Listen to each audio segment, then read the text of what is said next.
الحمد لله وكفى وسلام على عباده الذين اصطفى وعلى آله وصحبه الأتقياء. أما بعد فأعوذ بالله من الشيطان الرجيم. بسم الله الرحمن الرحيم. فقلت استغفروا ربكم إنه كان غفارا يرسل السماء عليكم مدرارا ويمددكم بأموال وبنين ويجعل لكم جنات ويجعل لكم أنهارا. صدق اللہ العظیم. ناظرین، سب سے پہلے عرض یہ ہے کہ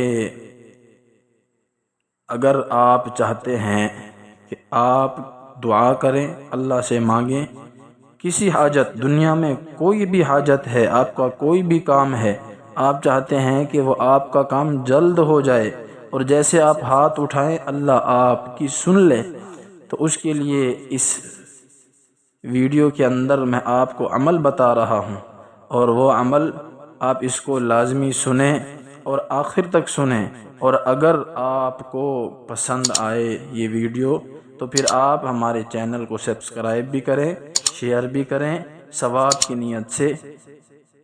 تو ناظرین محترم، دنیا کے اندر ہر ایک انسان کی چاہت ہے کہ اس کی ہر حاجت پوری ہو، لیکن اللہ نے دنیا کو خواہشات کے پورا کرنے کی جگہ نہیں بنایا، بلکہ جنت میں اللہ ہر انسان کی ہر خواہش کو پورا کریں گے۔ لیکن دنیا کے اندر انسان کے ساتھ اللہ نے ضرورتیں لگائی ہیں، تو اب ہر انسان کی چاہت ہے کہ ضرورت پوری ہو، جب وہ دعا کرے اللہ اس کی ضرورت کو پورا کر دے، اس کی حاجت کو پورا کر دے۔ تو اس کے لیے اللہ نے عمل بتائے، اللہ نے اعمال کا راستہ بتایا، قرآن کا راستہ بتایا، اور اللہ کے نبی نے اعمال بتائے۔ تو اسی لیے شیخ حسن بصری رحمۃ اللہ علیہ کے پاس ایک آدمی آیا، آ کر کہا کہ حضرت بارش نہیں برس رہی، دعا فرما دیں یا کوئی عمل بتا دیں۔ حضرت فرمانے لگے کہ استغفار کرو۔ ایک دوسرا آدمی آیا، کہنے لگا حضرت اولاد نہیں ہے، کوئی دعا کر دیں اللہ اولاد دے دے۔ حضرت نے فرمایا کہ استغفار کرو۔ ایک تیسرا آدمی آیا، آ کر کہنے لگا حضرت کام ہے، حاجتیں ہیں، ضرورتیں ہیں، پوری نہیں ہو رہی۔ حضرت نے فرمایا استغفار پڑھیں۔ تو ایک آدمی نے کہا کہ حضرت آپ کے پاس جو آدمی بھی آیا اور ہر ایک نے اپنی علیحدہ علیحدہ حاجت بتائی، لیکن آپ نے سب کو استغفار بتایا۔ تو شیخ حسن بصری رحمۃ اللہ علیہ فرمانے لگے کہ جس کو جو عمل اللہ خود بتاتے ہیں قرآن کے اندر، فَقُلْتُ اسْتَغْفِرُوا رَبَّكُمْ إِنَّهُ كَانَ غَفَّارًا يُرْسِلِ السَّمَاءَ عَلَيْكُمْ مِدْرَارًا وَيُمْدِدُكُمْ بِأَمْوَالٍ وَبَنِينَ وَيَجْعَلْ لَكُمْ جَنَّاتٍ وَيَجْعَلْ لَكُمْ أَنْهَارًا۔ تو استغفار جو کرے گا کثرت کے ساتھ، اللہ ان کو دنیا کے اندر سب سے پہلی خوشخبری کیا ہے کہ ان کے گناہوں کو اللہ معاف فرما دے گی، اور پھر اللہ ان کے لیے آسمانوں سے بارشیں برسائیں گے۔ یرسل السماء علیکم مدرارا ویمددکم باموال، اور اللہ ان کو مال دے گا، وبنین، اور اللہ ان کو اولادیں دے گا، بیٹے دے گا، ویجعل لکم جنات ویجعل لکم انہارا، اور اللہ پاک ان کو باغات دے گا اور نہریں دے گا۔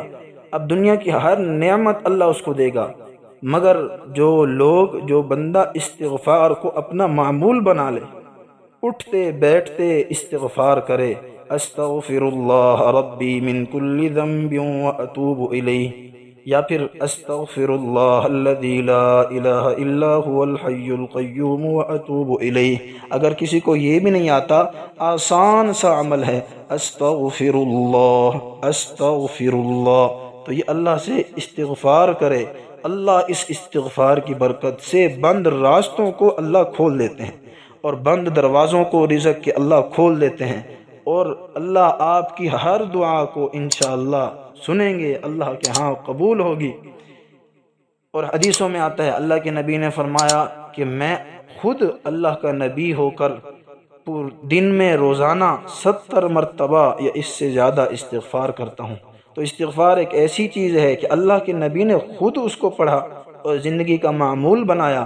تو آج ہم پریشان ہیں، مختلف وظائف ڈھونڈتے ہیں، پوچھتے ہیں، دیکھتے ہیں، پڑھتے ہیں لیکن کام نہیں ہوتے، حاجتیں پوری نہیں ہو رہی، وجہ یہ ہے کہ جو اصل اللہ نے قرآن میں فرمایا، علاج بتایا، نسخہ بتایا، عمل بتایا، قرآنی عمل، قرآنی وظیفہ، تو آیا کبھی ہم نے اس کو بھی کیا؟